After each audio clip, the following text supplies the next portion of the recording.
CMR shopping mall మన height Nagar లో భాగ్యలతా కమాన్ పక్కన ఫిబ్రవరి 29న ప్రముఖ సినీ తారలచే గొప్ప ప్రారంభం. రేపు ఎన్నికలైనప్పుడు వైసీపీ వాళ్ళకి తెలుస్తోంది మనం ఎంతో నెత్తి మీద కాలేసి తొక్కుతాం కదా, అప్పుడు అర్థమవుతుంది మేమేంటో. జగన్ జనసేన ఒక్క సీటు గెలిస్తేనే, జనసేన ఒక్క సీటు గెలిస్తేనే నేను రాజమండ్రి రోడ్ల పర్యవేక్షణకి వస్తానని అంటేనే రాత్రికి రాత్రి 10th క్లాస్ విద్యార్థిలాగా, 10th క్లాస్ చదువుకునే విద్యార్థిలాగా రాత్రికి రాత్రి రోడ్లు వేశారు. నైట్ అవుట్ చేసి మరి ఒక్క సీటుకే ఇదంతా, ఒక్క సీటుకే. ఒక్క సీటు గెలిస్తేనే రాత్రికి రాత్రి రోడ్లు వేసావు. జనసేన 24 సీట్లతో ఏం చేయగలరో మీరు ఊహించుకోగలరా? వ్యూహం నాకు వదలండి, నన్ను నమ్మండి. 24 ఏంటి అని అంటా ఉన్నారు. విశ్వామిత్రుడు, బ్రహ్మర్షి విశ్వామిత్రుడు బ్రహ్మపదానికి వెళ్ళడానికి కూడా 24తోనే. గాయత్రి మంత్రం 24 అక్షరాలు.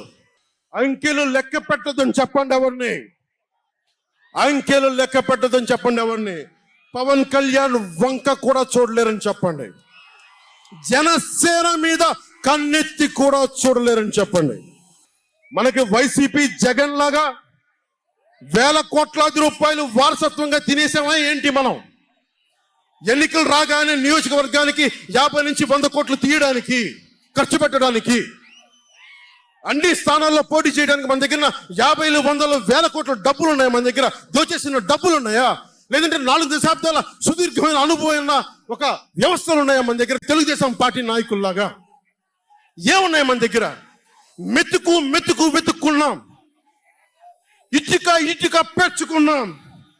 ఇప్పుడిప్పుడే ఇల్లు కడుతున్నాం, జనసేన ఇల్లు కడుతున్నాం, కోట కూడా కడతాం.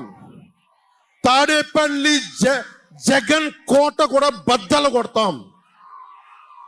సామాన్యుడు రాజకీయం చేస్తే భరించలేని ఆధిపత్యపు ధోరణి, సామాన్యులు రాజకీయం చేస్తే తట్టుకోలేరు. అధికారం వాళ్ళ ఫ్యాక్షన్ కోటల్లోనే ఉండాలి.